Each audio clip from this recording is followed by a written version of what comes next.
Hello दोस्तों, आप सभी लोगों का हमारे यूट्यूब चैनल में स्वागत है।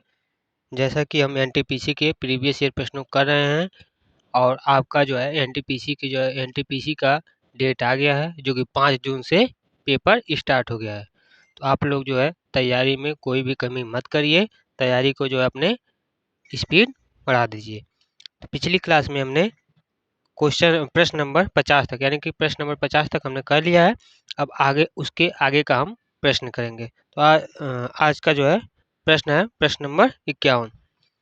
प्रश्न है, भारत के इनमें से किस शहर में प्रतिवर्ष होली के दिन प्रसिद्ध हाथी उत्सव यानी कि एलिफेंट फेस्टिवल मनाया जाता है। हाथी उत्सव जो है किस शहर में मनाया जाता है? तो यह आपका मनाया जाता है होली पर जयपुर में। तो इसका सही आंसर हो जाएगा ऑप्शन नंबर डी, जयपुर। अगला प्रश्न है प्रश्न नंबर 52। प्रश्न नंबर 52 है कि केंद्रीय एगमार्क प्रयोगशाला भारत के किस शहर में स्थित है? केंद्रीय एगमार्क प्रयोगशाला भारत के जो है किस शहर में स्थित है? तो इसका सही आंसर हो जाएगा नागपुर। नागपुर में जो है केंद्रीय एगमार्क प्रयोगशाला स्थित है। सही आंसर होगा ऑप्शन नंबर सी। अगला प्रश्न है प्रश्न नंबर 53। प्रश्न नंबर 53 है, निम्नलिखित में से क्या जैव निम्नीकरण पदार्थ है?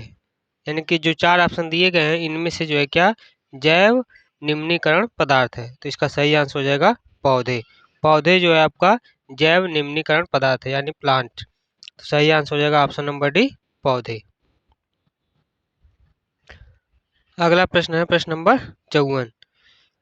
देखिए, आप लोगों को अगर क्लास अच्छी लग रही हो तो क्लास को लाइक कर दिया करिए, और जो लोग भी हमारे चैनल पर नए हैं तो प्लीज़ चैनल को सब्सक्राइब कर दिए, ताकि जब भी हम क्लास को अपलोड करें तो आप लोगों तक जो है क्लास पहुंच जाए।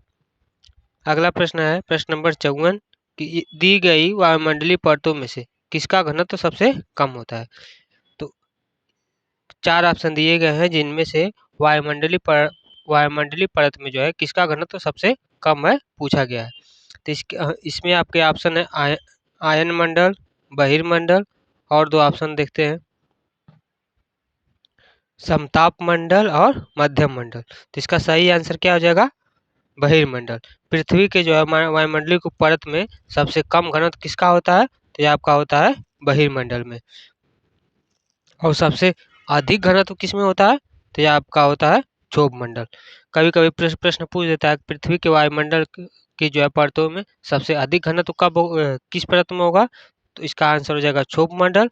और पूछेगा सबसे कम घनत्व किस में होगा? तो आपका बहिर्मंडल। अगला प्रश्न है प्रश्न नंबर 55। प्रश्न नंबर 55 है, यदि किसी न्यून कोण की ज्या और उसकी कोज्या का अनुपात दिया है। न्यून कोण की ज्या और कोज्या का अनुपात दिया 5:12। कोण की जो है ज्या का मान क्या होगा? कोण की जो है ज्या का मान निकालना है। तो यहाँ से हमें न्यून कोण की जो है ज्या और कोज्या का मान दिया है, यानी कि ज्या का मतलब होता है साइन थीटा और कोज्या का मतलब होता है कॉस थीटा। तो साइन थीटा और कॉस थीटा के जो है वैल्यू का रेशियो दिया, कितना दिया? 5:12। तो यहाँ से आपका हो जाएगा साइन थीटा बटे कॉस थीटा, इन दोनों का रेशियो कितना हो जाएगा? 5/12। तो साइन ए की वैल्यू क्या हो जाएगा? लंब बटे कर्ण, यानी कि कोई भी वैल्यू हम यहाँ पर फिक्स कर लेंगे। तो 5 यहाँ हो जाएगा साइन, और कास का हो जाएगा 12। इन दोनों का रेशियो 5/12 हो जाएगा। इसको जब हम सॉल्व करेंगे प्रमेयीकरण से, पाइथागोरस से, तो आंसर आ जाएगा साइन ए का वैल्यू आ जाएगा 5/13। क्योंकि यहाँ पर आप देख सकते हैं यह 5/12 अगर दिया है तो पाइथागोरस से इसकी वैल्यू आएगी 13। यह आपका ट्रिपलेट है, ये भी आप याद कर सकते हैं। समकोण त्रिभुज में अगर परपेंडिकुलर मतलब लंब आपका 5 है, बेस यानी कि आधार आपका 12 है, तो आपका हाइपोटेनियस यानी कि कर्ण हो जाएगा 13। 5/12 13 हो जाएगा। अगला प्रश्न है प्रश्न नंबर 56। प्रश्न है कि किसी शहर का मानचित्र 0.05 सेंटीमीटर इक्वल टू 1 किलोमीटर के पैमाने के अनुसार बनाया गया है। यानी कि अगर 0.05 सेंटीमीटर अगर हम स्केल में नाप रहे हैं तो उसकी वैल्यू क्या हो जाएगी? 1 किलोमीटर हम लेंगे। तो बनाया गया है। यदि किसी देश का क्षेत्रफल 8000 वर्ग किलोमीटर है तो मानचित्र पर उसे कितने क्षेत्र में दर्शाया जाएगा। तो यहाँ से आपका ये 8000 वर्ग किलोमीटर है और यह सेंटीमीटर है, तो दोनों को चेंज कर देना है। आइए दिखाते हैं कैसे। चूंकि प्रश्न में हमें दिया है 1 किलोमीटर को हम कितने में दर्शा रहे हैं, तो उसको हम दर्शा रहे हैं 0.05 सेंटीमीटर में। तो 1 किलोमीटर स्क्वायर को हम कितना दर्शाएंगे, तो इसका भी हमें स्क्वायर करना पड़ेगा, तो दर्शाएंगे 0.025 इतने सेंटीमीटर स्क्वायर में जो है हम आपका दर्शाएंगे। तो हमें पूछा है कि 8000 किलोमीटर स्क्वायर को जो है हम स्केल पर कितना दर्शाएंगे। तो हमारा 1 किलोमीटर स्क्वायर का जो है आंसर है 0.025। तो 8000 कितना हो जाएगा, तो 8000 का मल्टीप्लाई कर देंगे यानी कि 20 सेंटीमीटर स्क्वायर। तो सही आंसर हो जाएगा option number C, 20 centimetre square. अगला प्रश्न है प्रश्न नंबर 57। प्रश्न नंबर 57 है, निम्नलिखित में से किस शहर में जंतर मंतर नहीं है। वह कौन सा शहर है जिसमें जंतर मंतर नहीं है। तो सही आंसर हो जाएगा ऑप्शन नंबर ए, इंदौर। इंदौर के शहर में जो है आपका जंतर मंतर नहीं है। अगला प्रश्न है प्रश्न नंबर 58। प्रश्न नंबर 58 है, सीता की आय रहीम की आय से 25% जो है अधिक है। रहीम की आय सीता की आय से कितने परसेंट कम है। देखिए, मैथ और रीजनिंग के जो भी प्रश्न हैं उसको आप पहले खुद से सॉल्व किया करिए। वीडियो को जो है रुक कर खुद सॉल्व किया करिए, नहीं आता है तो आप सोल्यूशन देखा करिए। इससे क्या है कि आपकी जो है सॉल्व करने की जो है क्षमता बढ़ेगी। तो क्वेश्चन देखिए, क्वेश्चन में हमें कहा है कि सीता की आय रहीम की आय से कितने परसेंट अधिक है, 25% अधिक है। तो अगर हम रहीम की आय ले लेते हैं 100, तो सीता की आय कितना हो जाएगा, 25% अधिक हो जाएगा आपका। सीता की आय हो जाएगा 125। रहीम की आय हो गई 100, सीता की आय हो गई 125। तो पूछा है कि रहीम की आय सीता की आय से, रहीम की आय सीता की आय से कितने परसेंट कम है। तो ये आपका कम भी है कितना, 25। 25 कम है किससे, सीता की आय से। तो हम सीता की आय से डिवाइड करेंगे, तो 125 मल्टीप्लाई कितना करेंगे, 100। तो आपका हो जाएगा 25 से कम 25, 25 छक्का 125, यानी कि 25 पच्चे 125, तो 5 हो जाएगा। इस साइड 100 हो जाएगा, तो यानी कि 5 चौक को 20, यानी कि आ जाएगा आपका 20%। सही आंसर क्या होगा, ऑप्शन नंबर ए, 20%। अगला प्रश्न है प्रश्न नंबर 59। दादा साहब फाल्के पुरस्कार किस क्षेत्र की प्रसिद्ध हस्तियों को उनके उल्लेखनीय योगदान के लिए जो है प्रदान किए जाने वाला सर्वोच्च पुरस्कार है। यानी कि जो दादा साहब फाल्के पुरस्कार जो दिया जाता है किस क्षेत्र में दिया जाता है, तो ये आपका दिया जाता है, सही आंसर इसका हो जाएगा सिनेमा के क्षेत्र में। किस क्षेत्र में दिया जाता है, सर्वोच्च पुरस्कार है दादा साहब फाल्के पुरस्कार, तो इसका सही आंसर हो जाएगा सिनेमा। अगला प्रश्न है प्रश्न नंबर 60। प्रश्न है, कौन सी दो नदियों को पट्टिसीमा लिफ्ट सिंचाई परियोजना के द्वारा जो है जोड़ा गया है। वह कौन सी दो नदियां हैं जिनको पट्टिसीमा लिफ्ट सिंचाई परियोजना के द्वारा जो है जोड़ा गया है। तो आपका नदी हो जाएगी गोदावरी और कृष्णा। गोदावरी और कृष्णा नदियों को जो है पट्टिसीमा लिफ्ट सिंचाई परियोजना के द्वारा जो है जोड़ा गया है। तो सही आंसर क्या हो जाएगा, ऑप्शन नंबर सी, गोदावरी और कृष्णा। अगला प्रश्न है प्रश्न नंबर 61। प्रश्न है, साइक्लोन 30 पार्टिकल एक्सेलरेटर है जिसका चिकित्सा में उपयोग किया जाता है। यह जो है किस रोग से ग्रसित रोगियों की जो है सहायता करेगा। तो यह किससे सहायता करेगा, यह आपका सहायता करेगा कैंसर से। कैंसर के जो रोगी होंगे उनको जो है सहायता करेगा। तो सही आंसर क्या हो जाएगा, ऑप्शन नंबर बी, कैंसर। अगला प्रश्न है प्रश्न नंबर 62। निम्न में से कौन सा कथन असत्य है। यानी कि यानी कि 4 प्रश्न हैं, 4 ऑप्शन दिए गए हैं, तो इसमें से कौन सा कथन जो है असत्य है। तो इसमें पहला ऑप्शन है कि कोई सबसे बड़ी प्राकृतिक संख्या मौजूद नहीं है। कोई जो है सबसे बड़ी प्राकृतिक संख्या मौजूद नहीं है। दूसरा है कि एक सबसे छोटी प्राकृतिक संख्या है। तो यह ऑप्शन सही, यह जो है ऑप्शन नहीं, यह बात सही है। तीसरा है, केवल सभी प्राकृतिक संख्याओं को पूर्णांक कहा जाता है। केवल नेचुरल नंबर, केवल सभी प्राकृतिक संख्याओं को जो है पूर्णांक कहा जाता है। तो ये वाली बात जो है आपका गलत है। इंटीजर जो है केवल निगेटिव वैल्यू और पॉजिटिव वैल्यू सभी संख्याओं को जो है कहा जाता है। तो इसमें से पूछा था कौन सा ऑप्शन सही नहीं है, कौन सा गलत है, तो आपका हो जाएगा ऑप्शन नंबर सी। अगला प्रश्न है प्रश्न नंबर 63। प्रश्न है, आधुनिक आवर्त सारणी तत्वों के जो है किस पर आधारित है। जो आधुनिक आवर्त सारणी है यानी कि मॉडर्न पीरियोडिक टेबल जो है वह किस पर जो है आधारित है। तो यह आधारित है आपका एटॉमिक नंबर यानी कि परमाणु क्रमांक पर जो है आधारित है। तो सही आंसर क्या हो जाएगा, ऑप्शन नंबर डी, परमाणु क्रमांक। अगला प्रश्न है प्रश्न नंबर 64। प्रश्न नंबर 64 है, रानी ने अपने पास मौजूद धनराशि में से 6.25% खर्च कर दिया। यदि उसके द्वारा व्यय की गई राशि 75 रुपये है तो उसके पास कितनी राशि है। तो सिंपल प्रश्न है। यहाँ पर दिया है कि रानी ने अपने पास मौजूद धनराशि में से 6.25% खर्च कर दिया और उसके पास व्यय की गई राशि कितना है, 75 है। तो उसके पास कितनी राशि है। तो यानी कि किसी भी वैल्यू का हम अगर 6.5% निकालेंगे तो वह क्या हो जाएगा, खर्च हो जाएगा। और वही खर्च कितना दिया है, तो 75 रुपये के बराबर है। तो हमें पूछा है कि उसके पास कितनी राशि थी, यानी कि 100। यहाँ से हम निकाल सकते हैं 100 का जो है 6.25% निकालेंगे तो जो वैल्यू आएगी उसको 75 के इक्वल कर देंगे। तो यहाँ से जो भी वैल्यू आएगी तो यहाँ से हम 100% की वैल्यू निकाल लेंगे। यहाँ से देखिए ऐसे सॉल्व कर सकते हैं कि 100 से जो है 6.5% की वैल्यू कितने के बराबर होगी, 6.25% की वैल्यू होगी 75 के। तो यहाँ से डायरेक्ट जब हम सॉल्व करेंगे तो एक्स की वैल्यू आ जाएगी 1200। 6.25 की वैल्यू हो जाएगी आपकी 75। तो एक की वैल्यू हो जाएगी 75/6.25। हमें चाहिए कितना, 100 की वैल्यू चाहिए। क्यों, क्योंकि उसके पास कितनी राशि थी, हमने 100 माना है।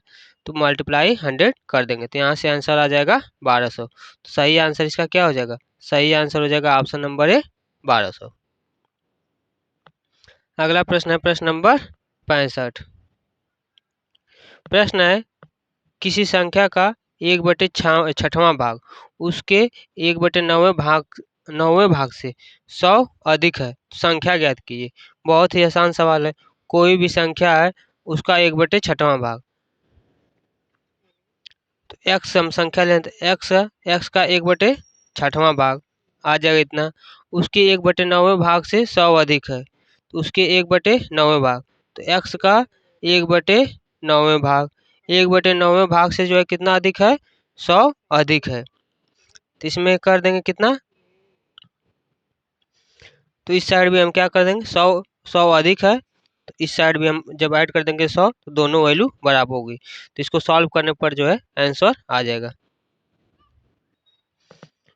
देखिए ऐसे ही किया गया। मान लेते हैं संख्या x है तो x का 1/6वां भाग x/6 और x का 1/9वां भाग तो x/9 प्लस में क्या होगा 100, प्लस में आपका हो जाएगा 100। तो यही इक्वेशन बना था। इसको जब सॉल्व करेंगे तो x की वैल्यू कितना आ जाएगी, 1800। x की वैल्यू आ जाएगी आपकी 1800, सही आंसर हो जाएगा। अगला प्रश्न देखते हैं प्रश्न नंबर 66। प्रश्न नंबर 66 जो है कथन निष्कर्ष का सवाल है। इसको आप लोग कर लीजिएगा, देख लीजिए, क्योंकि बार बार इसमें देखना पड़ता है। अगला प्रश्न है कि यह कोई पैटर्न है जिसमें खाली स्थान पर क्या भराएगा उसको बताना है। इस प्रश्न में जो है इस बॉक्स में प्रश्नवाचक चिन्ह के स्थान पर क्या आएगा उसको हमें बताना है। तो इसको कैसे सॉल्व करेंगे, इन दोनों को ऐड करेंगे तो 13 और 7 कितना हो जाएगा 20। फिर इस फर्स्ट वाले से डिवाइड कर देंगे तो 20/4 कितना आ जाएगा 5।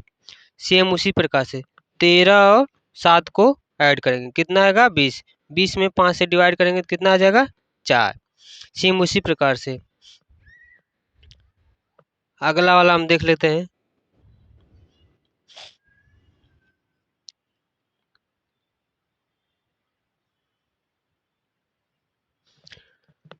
अब हम 9 में क्या ऐड करेंगे कि हमारा क्या है, 6 से डिवाइड करें, आना कितना चाहिए, पहले 5 आ गया, फिर 4 आ गया, अब आना चाहिए 3। तो यहाँ से इसका मल्टीप्लाई हो जाएगा, 6 18 हो जाएगा।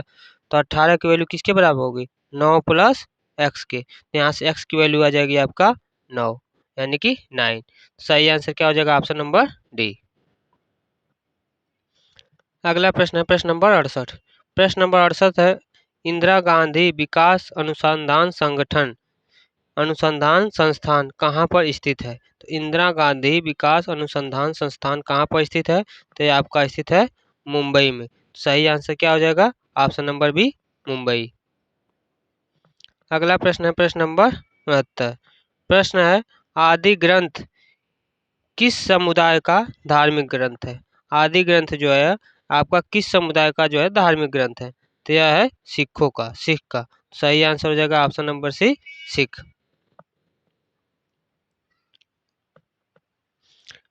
अगला प्रश्न है प्रश्न नंबर 70।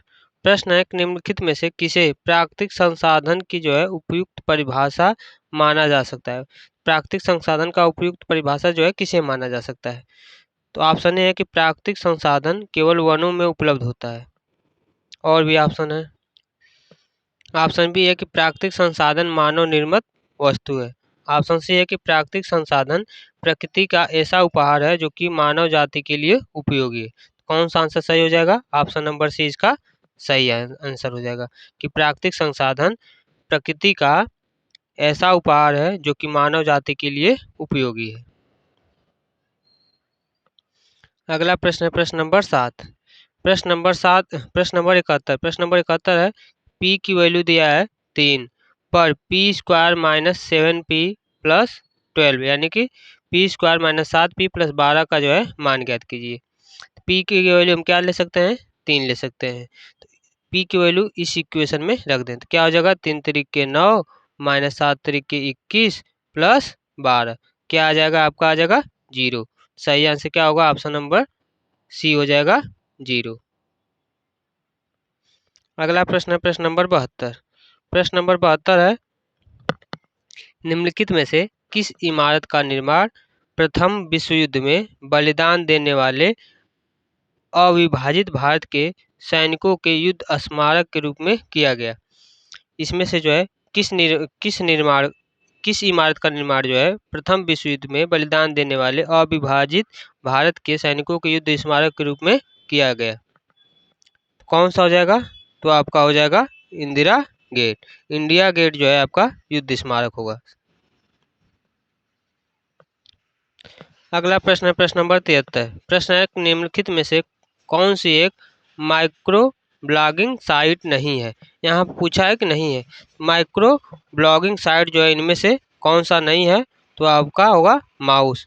माउस जो है आपका माइक्रो ब्लॉगिंग साइट नहीं है। अगला प्रश्न है प्रश्न नंबर 74। प्रश्न नंबर 74 है, निम्न में से कौन सा तत्व कमरे के ताप पर एक अभिलाक्षणिक गंध युक्त हरी पीली गैस के रूप में होता है। तो कौन सी गैस होती है, तो आपकी होती है क्लोरीन। क्लोरीन गैस जो है अभिलाक्षणिक गंध युक्त हरी पीली गैस के रूप में होती है।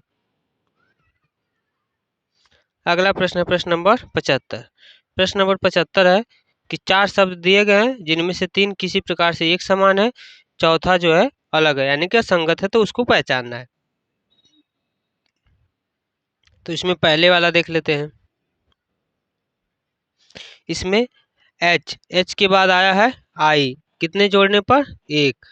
एच की वैल्यू होती है 8, आई की वैल्यू होती है 9, तो 8 में एक जोड़ने पर आ गया 9। के की वैल्यू होती है 11, तो 9 में 2 जोड़ने पर आ गया है 11। एन की वैल्यू होती है 14, तो 11 में 3 जोड़ने पर 14 आ गया। आर की वैल्यू होती है 18, यानी कि 14 में 4 जोड़ने पर आ गया 18। तो इसमें क्या हुआ, पहले एक जोड़े हैं, फिर उसके बाद 2, फिर 3, फिर 4, ऐसे जोड़ते गए हैं। बी वाले में क्या किए हैं कि बी वाले में पहले एक जोड़े हैं, फिर उसके बाद एक जोड़े हैं, फिर 2 जोड़े हैं, फिर 2 जोड़े हैं। इसमें क्रम नहीं है, जबकि सी वाले में 1 जोड़े हैं, 2 जोड़े हैं, 3 जोड़े हैं, 4 जोड़े, तो ये सभी क्रम सही दिया है, लेकिन जो आपका ऑप्शन नंबर बी है यह असंगत है। सही आंसर क्या हो जाएगा? Option number B. अगला प्रश्न है प्रश्न नंबर 76। प्रश्न है कि यदि 85 और 153 के मौसा यानी कि एचसीएफ को 85x माइनस 153 के रूप में व्यक्त किया जाता है, तो x का जो है मान ज्ञात करना है। तो 85 और 153 का जो है मौसा कितना दिया है? 17 दिया है।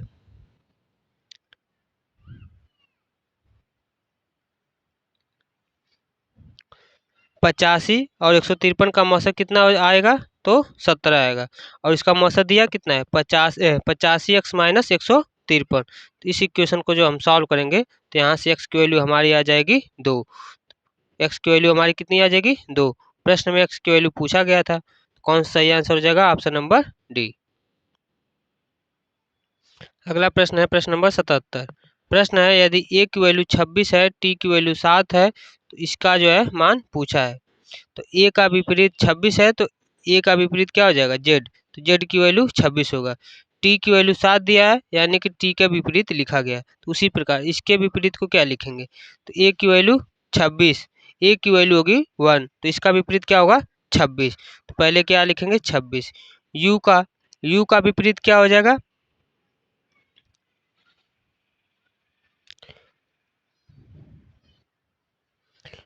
u का विपरीत आपका हो जाएगा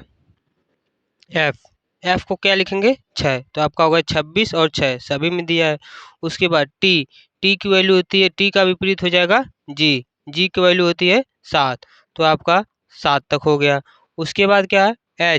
h का विपरीत हो जाएगा s की वैल्यू क्या होती है? 19, तो 19 यहाँ पर हो जाएगा। उसके बाद e का विपरीत क्या हो जाएगा? v की वैल्यू क्या होती है? 22, तो यहाँ तक हो गया। उसके बाद एन का वैल्यू विपरीत क्या होगा? एम की वैल्यू क्या होती है? 13, तो कौन सा ऑप्शन?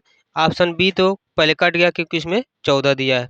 उसके बाद टी की वैल्यू विपरीत क्या होती है? जी का वैल्यू क्या होगा? 7 सभी में है। उसके बाद आई का विपरीत क्या हो जाएगा? हो जाएगा आर, तो आर की वैल्यू क्या होगी? 18, सभी में 18 दिया है। सी का विपरीत क्या हो जाएगा? एक्स की वैल्यू क्या होगी? 24, तो किस में 24 है? सी में नहीं है, डी में नहीं है, ऑप्शन नंबर ए में है। सही आंसर क्या हो जाएगा? ऑप्शन नंबर ए हो जाएगा। यहाँ पर देखिए, यहाँ पर विपरीत दिया हुआ है। ए का विपरीत जेड, यू का विपरीत एफ, टी का वैल्यू जी, एच की वैल्यू एस, एच का विपरीत एस, ई का विपरीत वी, एन का विपरीत एम, टी का विपरीत जी, आई का वैल्यू आर, सी का विपरीत एक्स। ये सभी विपरीत वैल्यू है, विपरीत जो है अल्फ़ाबेट का क्रम दिया हुआ है, इसको आप लोग याद कर लीजिए। अगला प्रश्न है प्रश्न नंबर 78। प्रश्न है कि उस विकल्प का चयन करिए जिसमें तीसरे पद के साथ वही संबंध है जो कि दूसरे पद का पहले पद से है। यानी कि दूसरा पद जो है पहले पद से जैसे संबंधित है, सेम तीसरा चौथे से होना चाहिए। तो आइए इसको देखते हैं। इसमें हमारा क्या दिया था? एफ एल पी एक्स, यह क्या संबंधित था? एच जी जे एस टी। तो एफ से जी 1 जोड़ने पर आया है, एल से जे 2 घटाने पर आया है, पी से एस 3 जोड़ने पर आया है, एक्स से टी 4 घटाने पर आया है। सेम उसी क्रम में हम लेंगे, तो एस से 1 जोड़ने पर क्या आएगा? आई, एम में 2 घटाने पर आ जाएगा आपका के, आर में 3 जोड़ने पर आ जाएगा यू, डब्ल्यू में 4 घटाने पर आ जाएगा एस। ये लोग पहले आप लोग क्रम याद करिए क्योंकि इसको जो है क्रम से ज़्यादा सॉल्व किया जाता है। जैसे एफ की वैल्यू हो गया 6, 6 में 1 जोड़ेंगे तो आ जाएगा जी 7। एल की वैल्यू हो गई 12, 12 में से 2 घटाने पर आ जाएगा जे की वैल्यू 10। पी की वैल्यू होती है 16, 16 में 3 जोड़ने पर आ जाएगा 19, 19 पर क्या होता है? एस। एक्स की वैल्यू होती है 24, 24 में से 4 घटाने पर आ जाता है 20, 20 किसकी वैल्यू होती है? टी की। उसी प्रकार एच का वैल्यू कितना होता है? 8, एम होता है 13, आर होता है 18, डब्ल्यू होता है 23, आई होता है 9, के होता है 11, यू होता है 21, यस होता है 19। तो ये क्रम है, इसको आप लोग याद करेंगे। तो वहाँ से जोड़ने पर 8 से 9 हो जाएगा, 13 में से 2 घटाने पर 11, 18 में 3 जोड़ने पर 21, 23 में से 4 घटाने पर 19। अगला प्रश्न है प्रश्न नंबर 79। प्रश्न है कि वेन आरेख दिया गया जिसमें अमरूद, आलू और सब्जी किसमें संबंधित होंगे। तो अमरूद, आलू और सब्जी यह किसमें संबंधित होंगे। तो आलू और सब्जी एक में रहेंगे, क्योंकि सभी आलू जो है सब्जियां होते हैं, तो ये दोनों एक में रहेंगे, जबकि अमरूद जो है इन तीनों से अलग है। तो ये आपका फिगर किस में है। तो ये आपका है ऑप्शन नंबर सी में। अगला प्रश्न है प्रश्न नंबर 80। प्रश्न नंबर 80 है उत्तर ध्रुवीय वृत्त से भूमध्य रेखा तक जाने के लिए किस व्यक्ति को बायोम के किस क्रम से गुजरना होगा।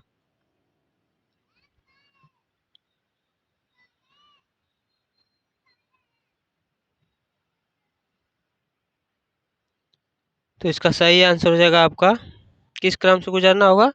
तो टुंड्रा, ट्रैगा, समशीतोष्ण वन, उष्णकटिबंधीय वर्षा वन, इससे आपका गुजरना होगा। सही आंसर हो जाएगा ऑप्शन नंबर सी। अगला प्रश्न है प्रश्न नंबर 81। प्रश्न है 1990 में HTML का आविष्कार किसने किया था। 1990 में HTML का आविष्कार जो है किसने किया था। तो टिम बर्नर्स ली ने जो है 1990 में HTML का आविष्कार किया था। तो सही आंसर क्या हो जाएगा option number A, Tim Berners Lee. अगला प्रश्न है प्रश्न नंबर 82।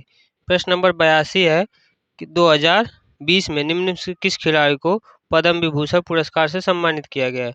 तो यह करंट का सवाल है, किससे किया गया था। तो PV सिंधु को। अगला प्रश्न है प्रश्न नंबर 83।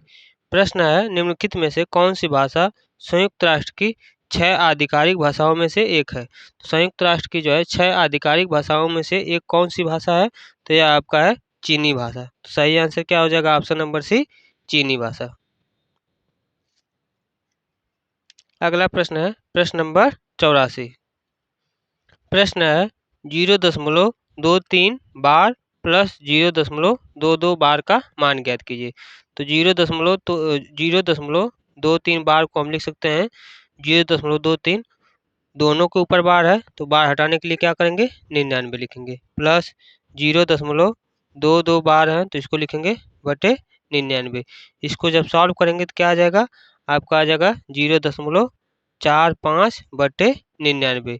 नीचे 99 आ गया तो 0.45 पे बार लग जाएगा। तो सही आंसर क्या हो जाएगा आपका ऑप्शन नंबर ये इसका सही हो जाएगा।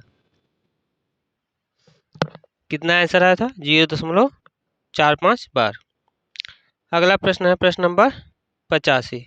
प्रश्न नंबर 85 है √5 प्लस √11 इंटू √5 माइनस √11 का मान जो है निम्न में से किसके बराबर है। यानी कि √5 प्लस √11 इंटू √5 माइनस √11 की वैल्यू किसके बराबर है। सिंपल सवाल है, इसको क्या करेंगे, यह हो जाएगा आपका a प्लस बी और यह आपका हो जाएगा a माइनस बी।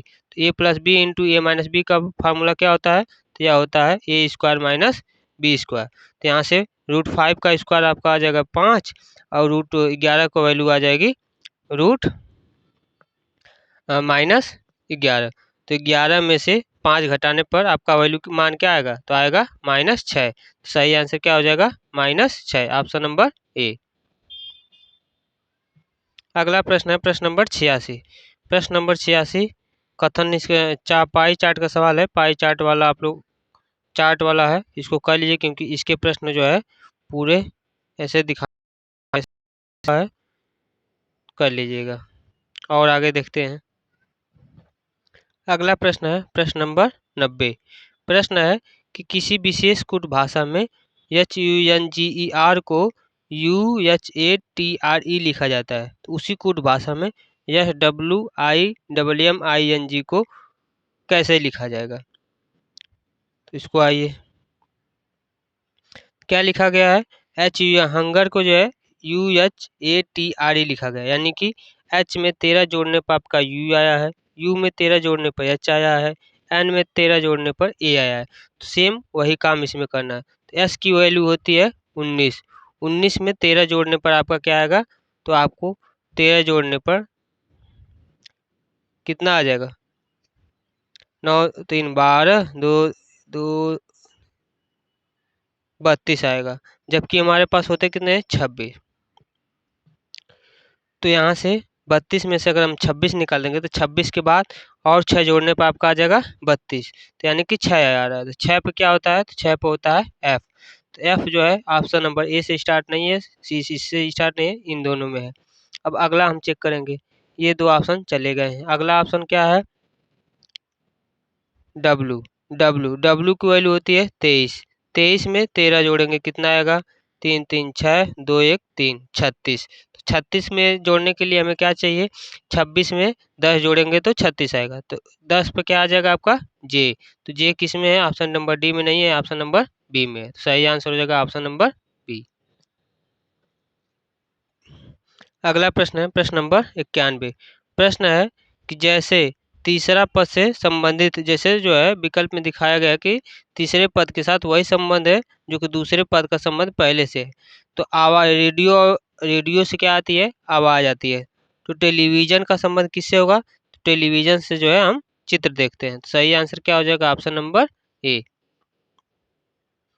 अगला प्रश्न है प्रश्न नंबर 92। प्रश्न नंबर 92 है कि वकील मनुष्य और विवाहित लोगों में जो है कैसे दर्शाएंगे।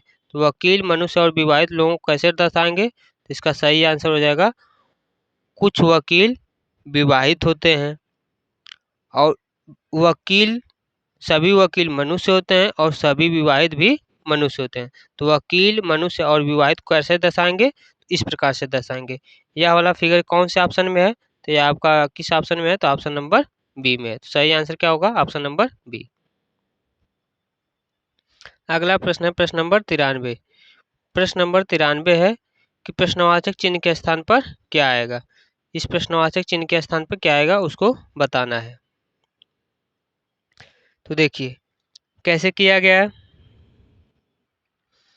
तो इन दो लास्ट वालों को पहले मल्टीप्लाई किया गया है। तो 6 और 5 का जो है गुणा करने पर आ जाएगा 6 पच्चे 30।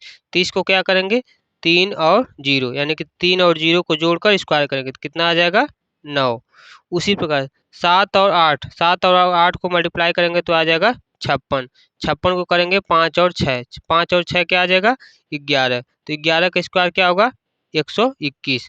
उसी प्रकार से 3 और 4, 3 और 4 को जो है गुणा करेंगे तो कितना आएगा 12। 12 को ऐड करेंगे तो क्या आ जाएगा 3। तो 3 का स्क्वायर करने पर आ जाएगा 9। सही आंसर क्या होगा, ऑप्शन नंबर सी हो जाएगा 9। अगला प्रश्न है प्रश्न नंबर 94। प्रश्न है कि विकल्प दिए गए हैं, निम्न वर्गों से संबंधित दिन की जो है पहचान कीजिए। यह किससे दिन की जो है पहचान करना है, इन सभी डेटों के बीच में जो है डिफरेंस कितना है। तो 8 तारीख से 15 तारीख, इन दोनों के बीच में क्या आएगा, तो आपका आ जाएगा रविवार। तो सही आंसर क्या होगा, ऑप्शन नंबर डी रविवार। अगला प्रश्न है प्रश्न नंबर 95। प्रश्न है कि यह एक श्रेणी दिया गया है, इस श्रेणी में जो है अगला पद क्या होगा। तो इसको आइए सॉल्व करते हैं। इस श्रेणी को सॉल्व करने के लिए 17 से कितना आया है 36, कैसे आया है, 17 का दोगुना करने पर आ जाएगा 34, 34 में 2 जोड़ देंगे तो आ जाएगा 36। फिर यही काम करना है, 36 को दोगुना करेंगे, दोगुना करने पर इस पर क्या करेंगे 4 जोड़ेंगे। फिर 76 का दोगुना करेंगे, फिर जोड़ेंगे 6, यानी पहले 2 जोड़े हैं, फिर 4 जोड़े हैं, फिर 6 जोड़े हैं। तो अगला क्या करेंगे, कितना जोड़ेंगे 8 जोड़ेंगे। तो 158 का दोगुना करेंगे और 8 जोड़ेंगे, कितना आ जाएगा 324। सही आंसर होगा ऑप्शन नंबर 324, ऑप्शन नंबर ए होगा 324। अगला प्रश्न है प्रश्न नंबर 98, प्रश्न नंबर 96। प्रश्न है कथन, इसको कर लीजिए। अगला प्रश्न है प्रश्न नंबर 97। प्रश्न है निम्नलिखित में से कितने त्रिभुज है। तो इसमें कितने त्रिभुज है, काउंट करिए। काउंट करते हैं, ये देखिए ये छोटा वाला त्रिभुज, इसमें कितने त्रिभुज बनेंगे, तो इसमें 3 बनेंगे। फिर ये वाला त्रिभुज, इसमें भी कितने बनेंगे 3 बनेंगे। तो 3 3 कितना हो गया 6। फिर ये पूरा वाला, पूरे वाले में ये बीच से गए ये है, तो इसमें पूरा कितना बनेंगे, इसमें भी 3 बन जाएंगे। 6 और 3 कितना हो गए, 9। उसके बाद देखिए एक ये बचा है तो हो गया 10, एक बचा है तो 11, एक ये बचा है 12। इसमें टोटल कितने त्रिभुज होंगे, 12 हो गए। फिर आप ये देखिए एक पूरा बड़ा वाला लेंगे, कितना हो गया 13। टोटल इसमें कितने त्रिभुज होंगे, तो 13। ऑप्शन नंबर बी सही होगा।